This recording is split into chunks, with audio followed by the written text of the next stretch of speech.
So thank you very much, everyone, for joining us again. This is our second Women at Privacy event. Today, we're going to talk about AI and personal data protection.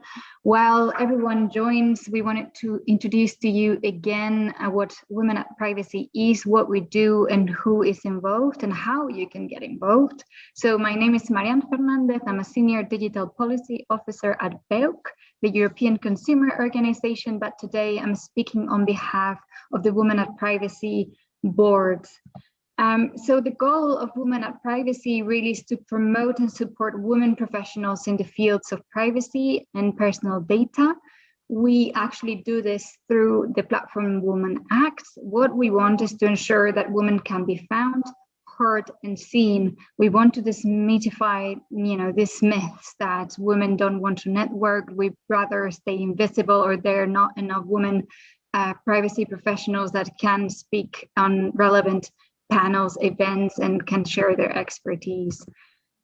So I'm joined in the board by Claire, counsel at Hampton Andrew Kurth, also Natalie, director at the Center for Information Policy Leadership, Teresa EMEI, privacy director and legal counsel at Estée Lauder Companies, Georgia, our lovely moderator today, who is an EU privacy counsel at Coca-Cola, and myself, but I already introduced myself, so you know it's me, Marianne. But we are not alone. Today we're unveiling our new project leaders. We're gonna, have their collaboration to lead on very specific projects. We have Monica, who is a data protection expert at ING Belgium. We have Selma Se, who is a senior policy analyst and lead global policy person for data protection at Access Now. We have Federica, that is the global privacy director on data and ethics at ZX Ventures. And finally, but not least, we also have Catherine, who is the digital policy director at the World Federation of Advertisers. Coming soon, we're going to have many things. So on top of events, we're going to have a mentorship program. Stay tuned for 8th of March, because we will unveil some very good news.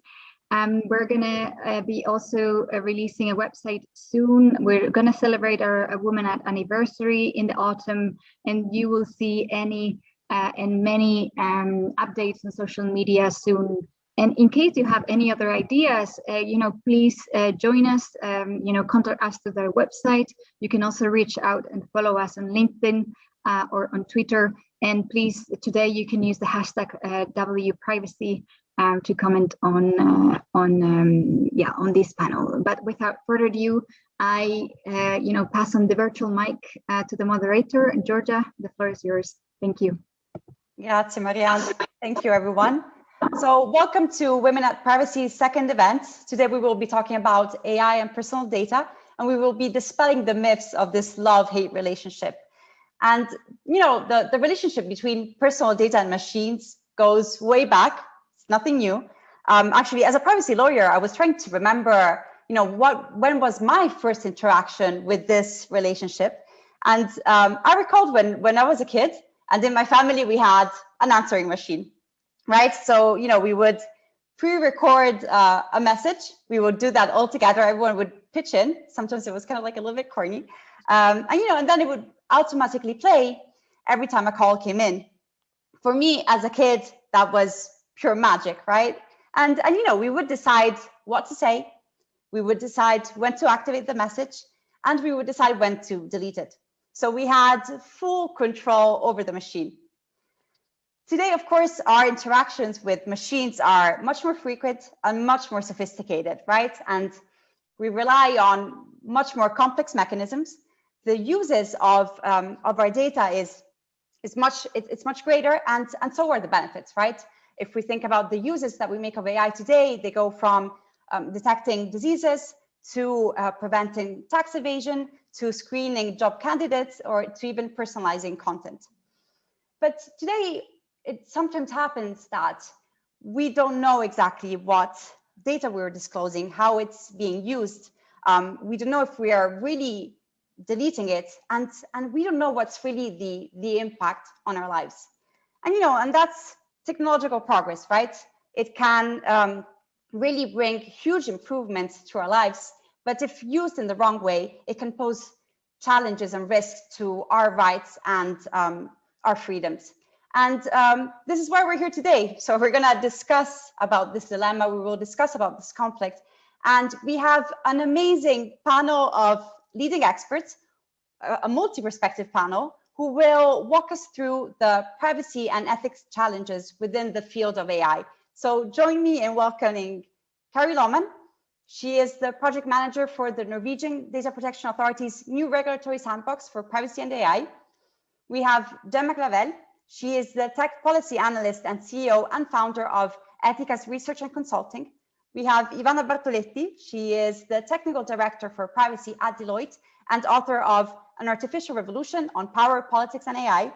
And we have Guy Hasselbeck, who is the co-founder of dataethics.eu. She's a senior researcher and advisor on data, power, and ethics, and she has been a member of the Commission's high-level expert group on AI.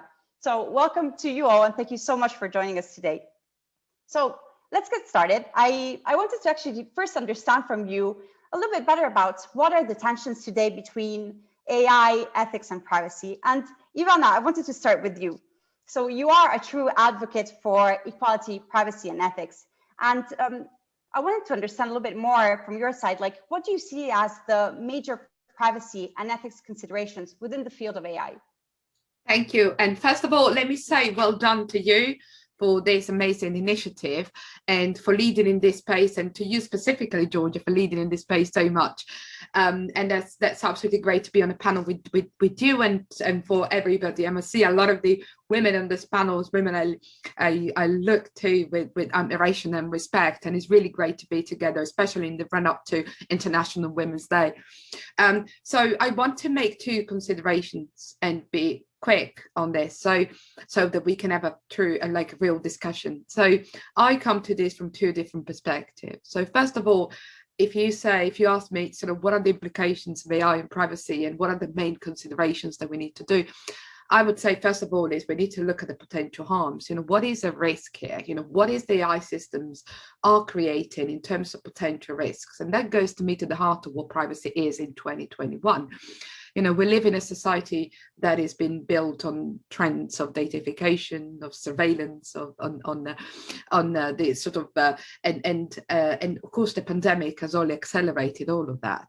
So my first reflection would be before we go into the nitty-gritty from a sort of data protection and privacy standpoint, my first point in this is, well, there is something around, the way that we conceive privacy in the age we're in. Is it privacy around the autonomy to make our own choices, for example, which is clearly impacted through the AI-driven, algorithmic-driven digital advertising, for example, where algorithms start to perform an editing editorial function to be a sort of gateway to what we see and we do not see, what we choose and what we look at. And there is a risk to privacy as autonomy, which I believe is absolutely important. And the other thing is, if artificial intelligence is what is underpinning a lot of the, for example, deployment of surveillance tools, there is a big issue around, are we as a society prepared for this submission to constant monitoring in employment, in education, in our public spaces? The reason why I'm saying this is because before going into the nitty-gritty of the topic, there is a real crucial issue, I feel.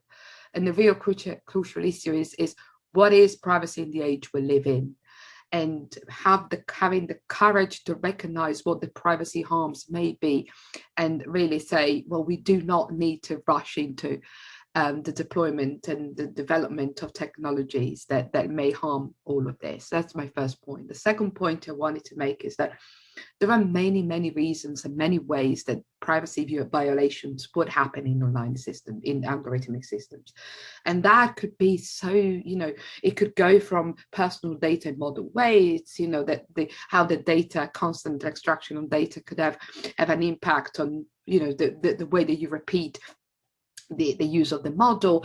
Data of certain groups may be more likely to be identified with the use of the model, or there is the risk of model inversion and all of this. I mean, there are a lot of risks within an AI systems that can be mitigated. They can be mitigated with the use of differential privacy. They can be mitigated really to look at new technologies and new privacy enhancing tech like homomorphic encryption, and all of this can really support the way that we can use personal data in AI systems.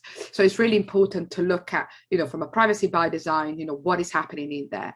And the last point I'm going to make is that when we talk privacy, and here we're all passionate about this, being passionate about privacy law also means to recognize the limits of privacy law. And it also maybe means to recognize that concepts that are very dear to privacy law, such as, for example, fairness, they go far beyond privacy law in itself. And they are looking at discrimination, they're looking at consumer law, they're looking at, and it's really important, I think, as privacy professionals and privacy people who really believe in this, to say, well, actually, this is the time to come together with other experts, with other expertise coming from different areas, to look at where privacy intersects and how it intersects with other disciplines. That was for me. Thank you so much, Ivana. That was great. I love how you're saying that we have to, we think about privacy in our era, and also you mentioned about, the risk and violations that could occur in algorithmic systems. And this actually brings me to my next question, which is for Kari. Kari, you've been working on data ethics for over a decade now. And kind of like tying back to what Ivana was saying, what do you see as the possible risk of biases and discrimination that we can find in data sets? And what could be the impacts for our society if we don't remediate those? Well, I think the very first question we have to, or the first thing we have to talk about is data as such. So you need, what do we expect from these data sets that we're talking about? So when we talk about AI, for example, we have this kind of blind data reliance very often. Data sets of AI we accept very often in all kinds of ways as this kind of unbiased facts when we make use of Google to search online, when news is selected for us by Facebook, when we receive or don't receive public welfare benefit based on an AI-informed decision. But in reality, there isn't anything like an unbiased data. There's no data without politics and values. So what we have to ask, I think, is what kind of bias can we live with? So when data on people, for example, is classified in systems and made actionable in a machine learning system, the key question I think we need to ask is, how do these systems correspond with the values and powers that democratic societies are built on? Things like non-discrimination and equality of people. So there's really countless of examples of biased AI data sets that works directly against some of these values. So we can take an example like the famous AI judge that went through a data set of pictures containing predominantly white faces and deciding that human beauty is white. Or the Google online search algorithm that learns from data like of news articles to recognize words like nanny and receptionist as female, and words such as architect and finance as male. That's just to mention a few. There's so many of these systems, social scoring systems based on different data sets, predictive policing based on different data sets. And the outcomes are, of course, all connected with politics and power. So the problem here, I think, is not only the biased data sets. It's this kind of blind data reliance we have. We delegate way too much responsibility to these kind of data systems. So, I mean, AI is actually very dumb. It doesn't have an ethical agency. It performs tasks and it organizes data. It doesn't question its own action on data. AI doesn't know or care about its own bias or potential discriminatory action. And this is kind of getting to my key point here is, I think that the first thing we have to do is to kind of empower humans that develop and adopt and use these systems to question and to critically act and engage in the different forms of power that these data systems represents. And then, of course, there's these very concrete things that we can also talk about, the very design of data design. For example, how we can, for example, think of things like adding diversity of faces to the data set of an AI beauty contest judge, or just not making a beauty contest at all. That's in the question, different discourse, or using different word embedding methods and these things. So there's things we can do by design, but basically the most important thing here, I think, is to kind of empower ourselves to be critical of these data systems, not just rely on them. So, That's great, Kari. So I mean, these concepts of blind data reliance, of data design, I think it's a great and very powerful starting point. And this actually brings me to my next question, which I feel like it's a little bit like the million-dollar question, and it's for you, Kari. And actually, what I wanted to ask you, and perhaps later we can also talk about your work within the AI Sandbox, within the Norwegian Data Protection Authority. But what I wanted to ask you is really, is a balance achievable between AI and privacy and data protection? Can we really reconcile the use of AI with GDPR principles such as transparency, purpose limitation, and data minimization? So it might be a million-dollar question, but I think the answer to that is quite simple. And I think the answer is yes. I think it's possible to find a balance between the use of AI and privacy. And it's not only possible, but I also think it's necessary to find that balance for many reasons, but let me mention two. So the first reason why it's important to find, or necessary to find, this balance is because it's required by law.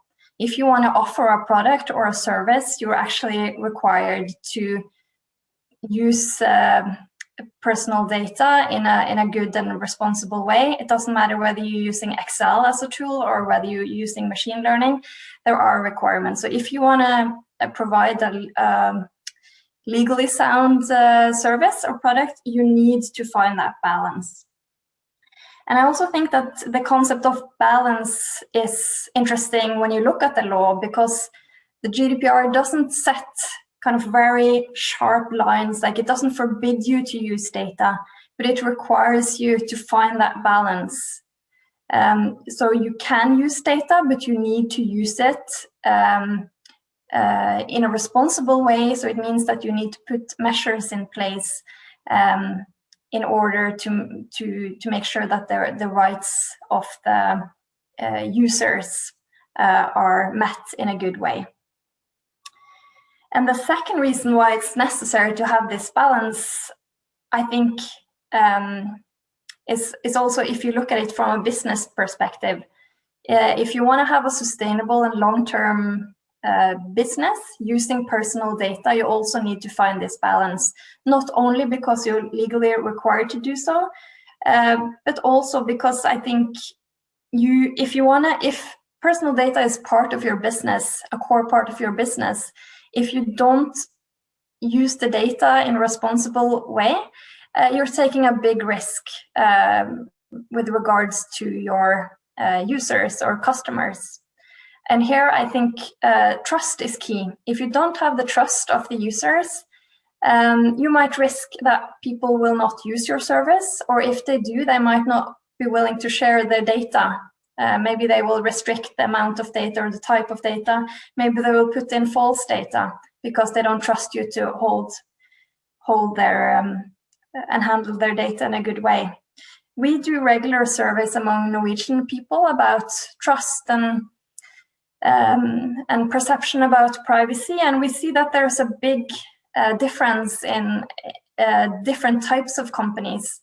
There's a high trust in public sector companies to handle data in a good way, and certain private sector companies also have high trust, such as banks, for example. But at the bottom of the list, we see social media, search engines, so typically like the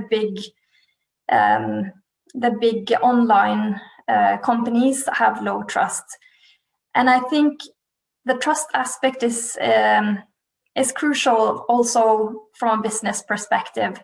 not only in a positive way, that it can create a business advantage, and I think even more so as people get more and more advanced in their understanding of privacy and kind of the digital sphere, but also in limiting the possibilities of growth, launching new types of products. And I think if you don't have the trust of the customer, it can severely hamper innovation and new use of data and products.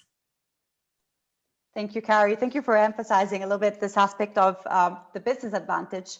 And also thank you for mentioning about the trust of users, which kind of like helps me to tie to the next question, which is for Gemma. And Gemma, you know, one of the like hottest topics when we talk about AI is explainability of AI. Can you tell us a little bit more about explainability, how it works, and why it's important in creating a trustworthy, safe, and unbiased system? Thank you, Giorgio. Thanks for having me, and thanks for the initiative as well. Great question. I think there's a lot of people talking about explainability, and no one really knows what it means. And that's why it's supposed to be like that. Explainability is one of these keywords that came about with GDPR, and that tries to, I think, encompass a whole set of precautions that need to be taken into account when designing AI systems.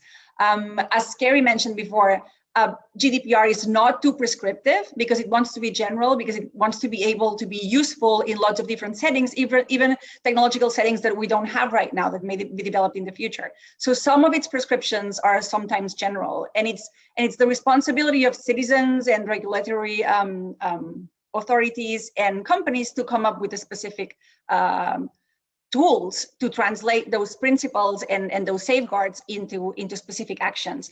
But I think that we talk about explainability because we recognize the need to go beyond transparency.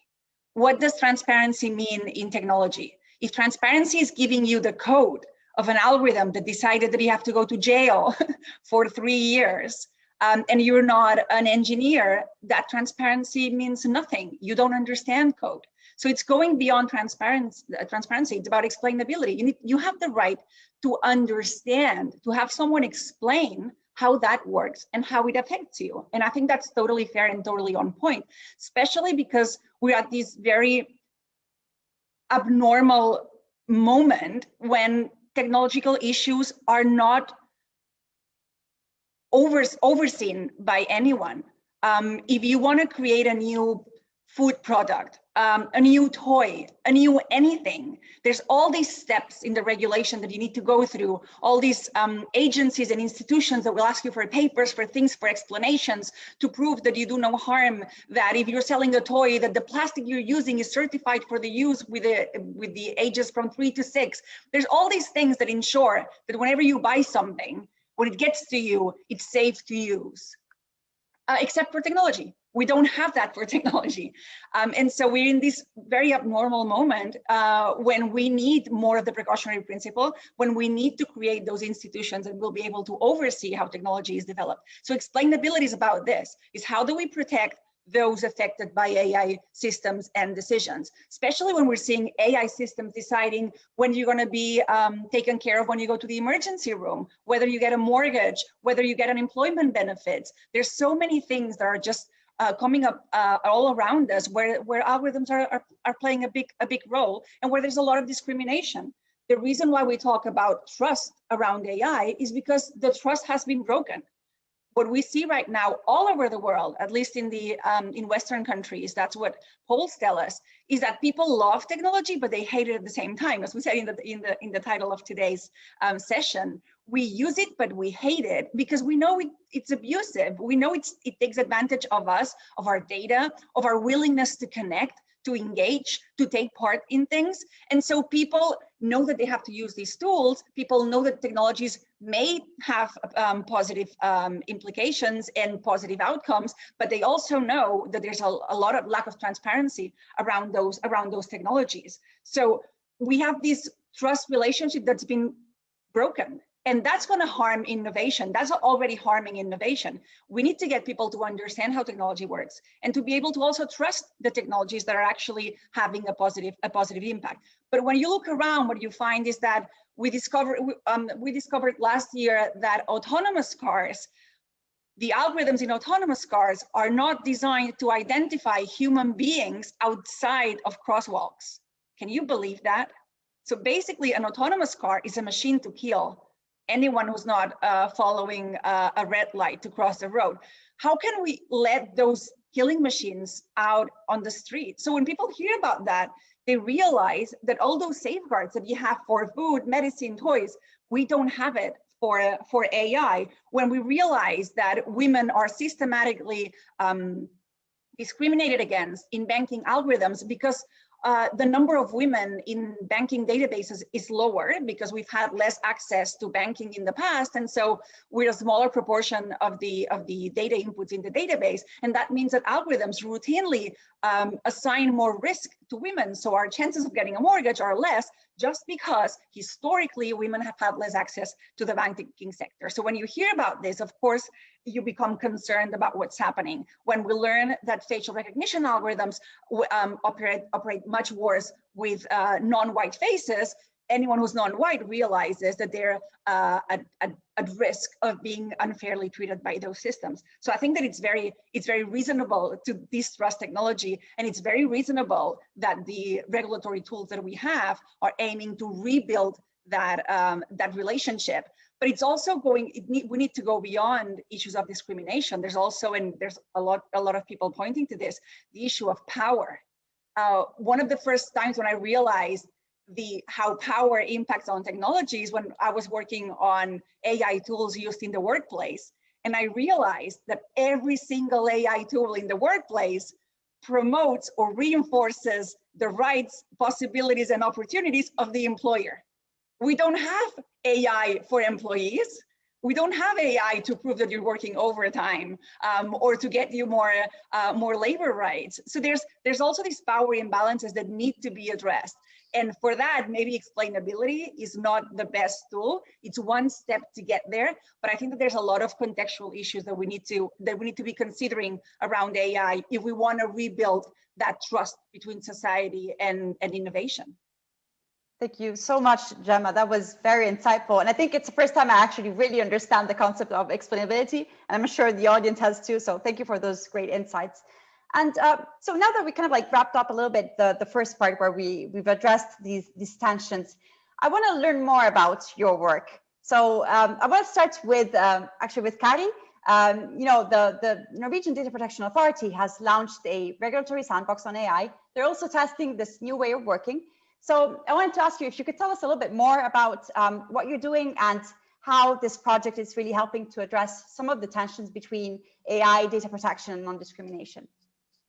Yes.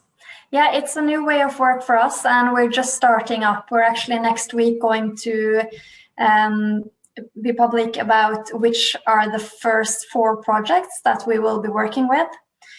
So the sandbox concept in Norway will be that we, as the Norwegian Data Protection Authority, will be working directly with companies to help them develop privacy-friendly AI solutions.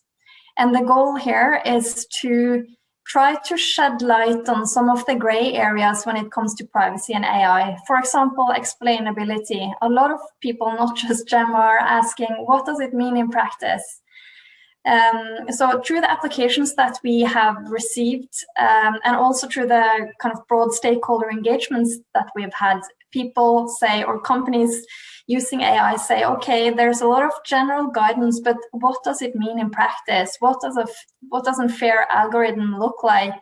How do you do this in practice? So that's what we're trying to do in the sandbox, that we use concrete examples to show, okay, what kind of assessments did we do? What kind of discussion did we have? What measures did we take? Where did we draw the line? So it will be practical examples of AI and privacy in practice. So I'm very excited to be part of the sandbox and to start this work in this month actually. Okay, good luck with that. It's very, very exciting to hear about this. Now I wanted to ask a little bit more to Gemma. Like Gemma, with Ethica's consulting, like how are you balancing this innovation appetite with also the need to pursue socially good purposes? How are you working with that? Well, we're innovating in the field of better AI and socially responsible AI and protecting people in technological processes.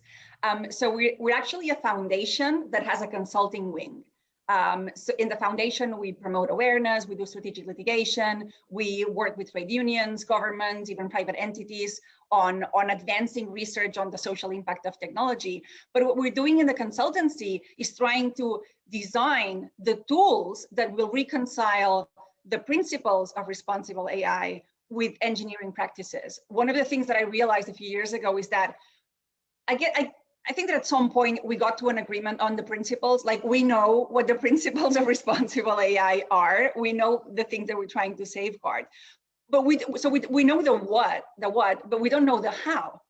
And so I felt, well, maybe that's where I can be useful. I can develop the tools that land all these principles. And so for the last 3 years, we've been auditing algorithms together with some of the organizations and clients that we worked in the past. We asked them, would you have some extra money to help us develop this? So we did it without telling anyone, just learning to see if auditing algorithms was a way to incorporate all the baggage that we had in terms of knowing how AI can malfunction and can be inefficient and discriminatory and biased. And once we realized that actually we were being super helpful to the people we work with in improving those systems, what we did was turn that into a methodology, which we published a month ago in Spanish. We're going to be publishing it in English in a couple of weeks, I hope.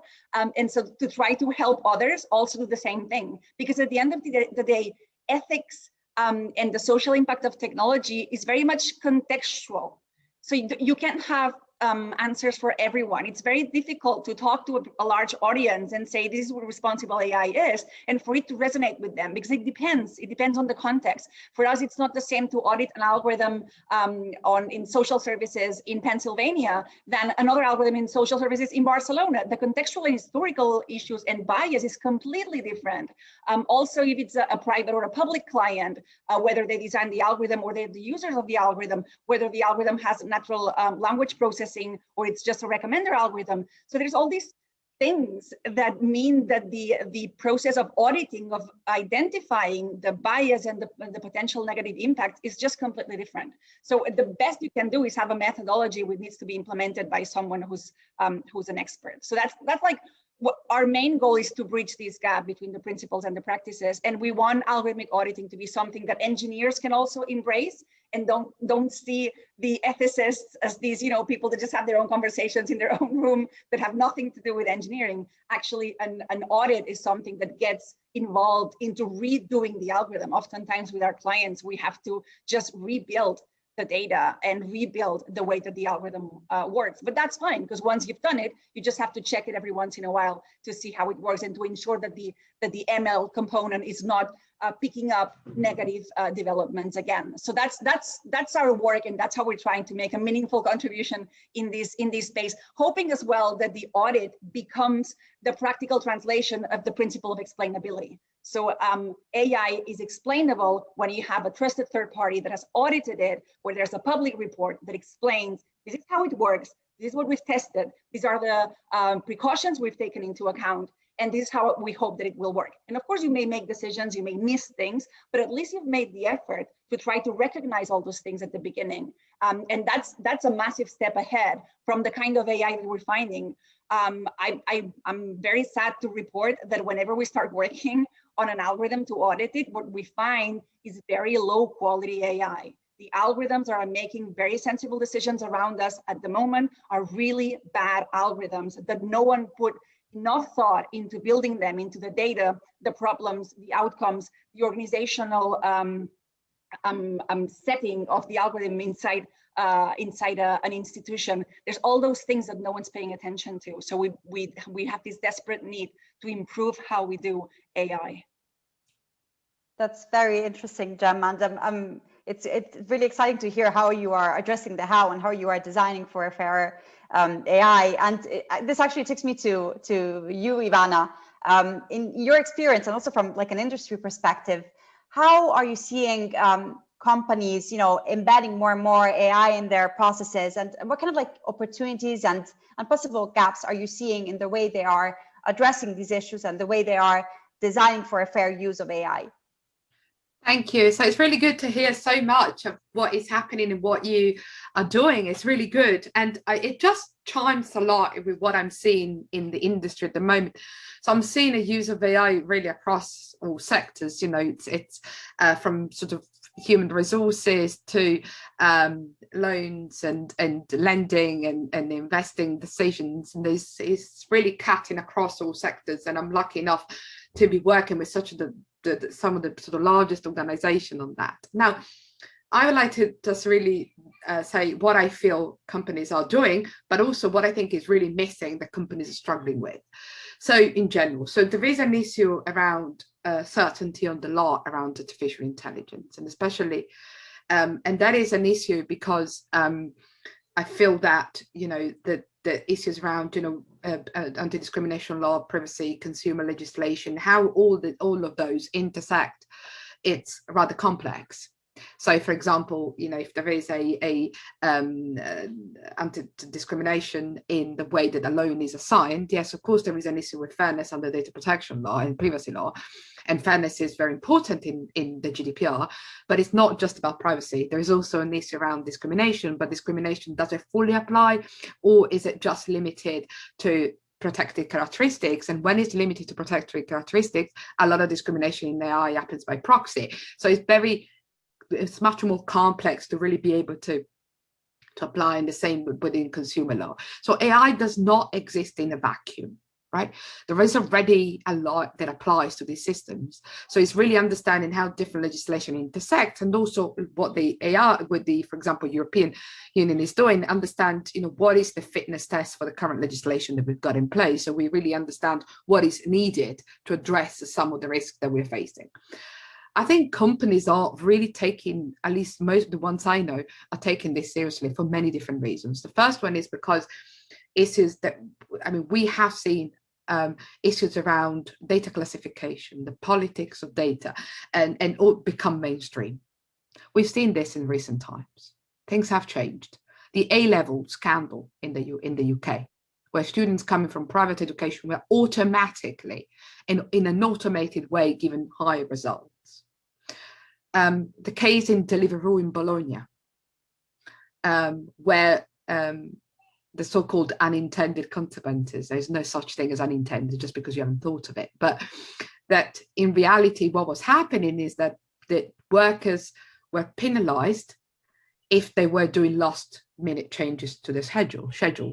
And of course, that if you think that, for example, a strike gets often announced the day before, workers who were going to strike could be discriminated because of the way that the system was penalizing them in scheduling their time. The Dutch case around fraud. So what we have seen is we've seen several, and then of course all the issues around facial recognition. What we have seen over recent times, we've seen an awakening out there where consumers are demanding, and citizens, more clarity and more transparency and clarity and explainability in the meaningful way that Gemma and Kari talked about before, in a meaningful way. But there has been an understanding that there is no such thing as data neutrality, no such thing as tech neutrality. These products, they have a transformative effect in our world. So companies are reacting to this and putting in place ways to understand how to do things in a way which is in a better way. And we have seen a plethora of things happening, be it the establishment of tech boards, the introduction of GDPR auditing, IDO model validation, and all sorts of things and that is really good. So we have seen this happening. And I think the next step is, first of all, is what on this, where do we take the law on this? And the other step is, how do we evaluate? Do we have standards at global level that help us make, for example, the GDPR auditing really meaningful? Because we have seen some issues about that in recent times.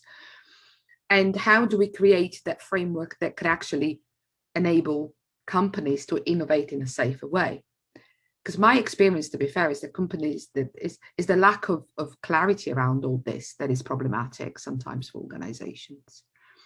Around the concept of fairness or explainability, for example, explainability is very much contextual.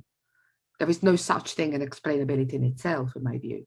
It has to be meaningful. And I actually am a bigger believer in transparency than explainability. I would like transparency and see where's the product coming from, what data has been inputted into there, a little bit like the transparency label in the food industry. And we've got a regulator here, and there's somebody working with the regulator, like, why don't you introduce it? You know, things like, can we have things like labeling, like we have in the food industry, something that says to people, yes, this is how this product has been made, and then people can decide whether to buy it or not. But apart from that, you know, what I wanted to say really is that I think companies, especially the large ones, they do understand that these things are meaningful. It's not just about the fines if they breach GDPR or discrimination law, but it's also around consumers and retaining and building consumers' trust. Now, not all companies are the same. We see this in the papers day in, day out. Not all companies are the same.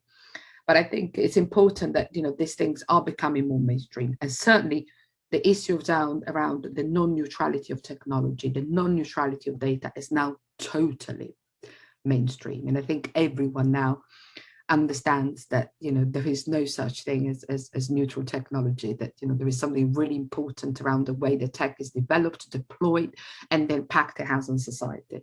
And companies are reacting to this, because if they want that trust from consumers, they really have to be more transparent with what they do. Thank you, Ivana. That was very thought-provocative. It's really reassuring to, you know, that you're saying that, you know, companies are becoming more and more aware of this. You know, I was very triggered by your comment on, you know, there are no unintended consequences. You simply did not think about it. I think that's a very interesting starting point. So thank you for that. And now, just to wrap it up, Kari, you know, you worked on the Commission's high-level expert group on AI. And I just wanted to ask you a little bit more about your work with this group, and also how it kind of like worked to enable the resolution of tensions between AI, data protection, and non-discrimination. Yeah, yes. So, I mean, how to frame this. So we talked a little bit about principles and practice and these different things. And of course, there's been an entire movement, like has been mentioned before, where things are changing, where we're seeing a different kind of awareness around the data and the neutrality of technologies and all these things, particularly in the political field and the more kind of expert field. And so, I mean, every policy piece, every regulation, I think we have to see as some kind of symptom or a compromise between different interests. So when we speak about the high-level group, which was, just to say a few words about it, was established as part of the AI strategy of the EU, that was very much a result of you know, a movement towards thinking about AI and data in our everyday lives as something that that also has social and ethical implications. No? And so when we were sitting in that group, it was a group that was created between different interests. So there was interest of the industry, interest of the civil society, there were interest of academics, even academics with different kind of perspectives of what AI means in our everyday lives. Of course, some compromises had to be made. And so coming out of all the values of discussions and all the principles that had been launched throughout the years, this kind of discussion was really important, because I think one of the things and one of the kind of things we managed to get to agree on across the table here was this, which there's nothing new about it, but the human-centric approach. So understanding innovation and law and everything we do in terms of the interest of the human being. So having that as a priority, like it was agreed also in the Bioethics Convention, this thing, when we do things practically with data and AI. And I think in terms of, you know, we can talk about, you know, it consists of ethics guidelines, we made policy recommendations and ethics or policy and what's it called, economic investment recommendations. and we had an assessment tool. But I think in terms of the practical implementation of all of these things, I think the most important thing was this thing of finally getting all these different interests within one document and having a compromise and say, this is the compromise that we agree on. So, yeah. Great, thank you so much, Kari, for that. Okay, so we're reaching to the final part of this webinar. So to wrap it up, how do we make this relationship work? Gemma, let's start with you. I mean, how do we prevent or detect or fix bias? How can we really control or mitigate the impact that it may have on society, like through tools, roles, codes, etc.? Well, I can tell you how we do it, but first, I'd like to share an image that a metaphor that I often use that I find is quite useful in terms of clarifying what we're talking about. So when cars were invented, you know, the engines and automobiles were invented, they did not come with seat belts or speed limiters, whatever, or anything to control emissions. Roads didn't have crosswalks or red lights. All these things were invented afterwards as a way to reconcile innovation with its social impact, as a way of making innovation useful and usable and acceptable by society. So I think that the role that we have is we need to come up with the seat belts and the speed limits and the emissions limits for AI. That's our role. And so when we talk about how do we fix bias, it's basically how do we come up with something that is the equivalent of a seat belt for AI. And I think that bias is probably the most visible aspect of AI in terms of its negative impacts, but there's a lot more things that we are finding. So in our methodology to audit algorithms, we have three main phases. In the first one, we try to see whether a complex social problem has been translated into data inputs in a way that makes sense. And that may sound very easy to do, but it's actually quite difficult. And I'll give you an example. There's this algorithm that is being used by hospitals in the US to prioritize people in the emergency room. The algorithm was audited by a team of scholars in California. And what they found is that because the hospital is owned by an insurance company, the data that was provided to the algorithm developers was insurance data, financial data. And so the algorithm was prioritizing people on the basis of past cost, not medical reasons, but past cost. So if in the past someone like you with your symptoms cost $1 million, you'll go straight into the emergency room. If in the past they only cost $10, you'll have to wait until tomorrow. That makes no medical sense. Like a heart attack, they can save your life with very little money, but they need to act now. If you have cancer, it will be super expensive for the hospital and the insurance company, but it doesn't really matter if we see you now or in a couple of hours. So again, the decisions that you make at the very beginning are very important. So how do we see how they've in the beginning translated that social problem into data inputs? And we already see a lot of problems here. And that's why I say that sometimes we just need to get our hands dirty and redo the algorithm with our clients and the groups that we collaborate with, just because they started off with really the wrong premises and not thinking about what data do I need, but going to the data that they have. But we also address issues of data quality, whether it's updated, et cetera, et cetera, et cetera. So that's the first part, which is really a fantastic part to work in. That's one of the ones that I mostly enjoy. Then the second part of the audit is the more technical part, where we look at the data and we see what's happening there, and we identify the vulnerable groups. So which groups could be negatively impacted by dynamics in the training data, like what I said before about banking algorithms assigning more risk to women just because we're underrepresented in the data set. So just identify which are the groups that for historical reasons may be significantly affected in negative ways by this algorithm, but also which groups do we need to protect? Because if you're working on an algorithm designed to assign public housing, you want to ensure that rich people don't get public housing. So we also look at the kinds of discriminations that we want to keep. We want to ensure that the algorithm works well by discriminating well against the ones that we don't want to benefit from specific social policies. So that's the most technical part. We have a multidisciplinary team with social scientists and engineers and mathematicians that help with that. And that's, for me, that's the least fun part, but it's super useful. It's least fun because I'm a social scientist. So there's things that I don't understand, but it's very much about statistics and about basically correcting the way that the algorithm makes decisions. And then there's the last part, which I think it's going to become more and more important, which is how that algorithmic decision is incorporated into the human process of a company or an institution.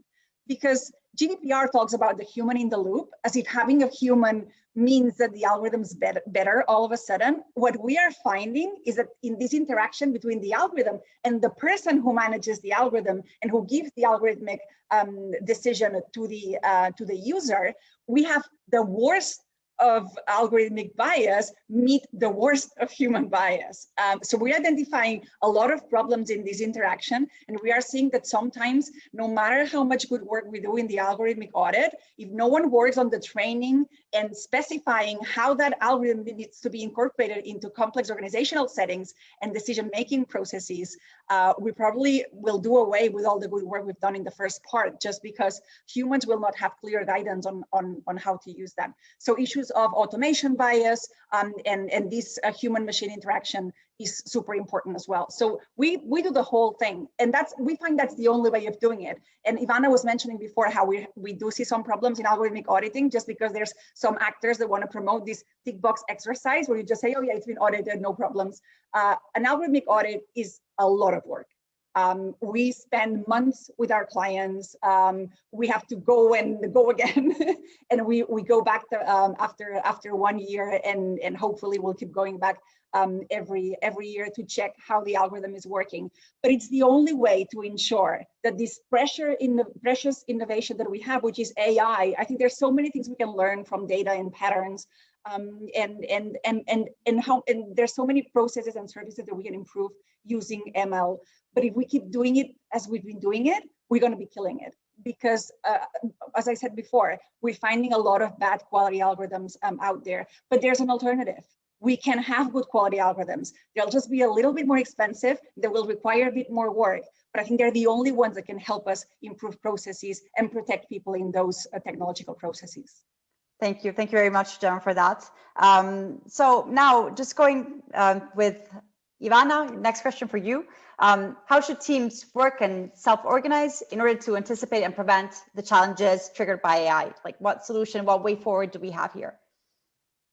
Yeah, so I think there are 3 very important steps in this. I don't know what you all think, but I think there's first one, which is that in order to understand what the intended and the so-called unintended consequences of AI might be, that requires what some people call a sort of deliberation or a participation of people coming from not only just different groups, but also different expertise. So there is the sort of consequence scanning around, what is the impact of what we're going to do, because, and that's really, really crucial. And I think it's really important to get teams coming in, the expertise across the company, but also in the communities, all the people that are going to be impacted the most by what we're going to create and develop and deploy, and get all of this together so that we can really make the difference and say, okay, what is the real impact of what we're going to do? And is it worth it? That's a really crucial question.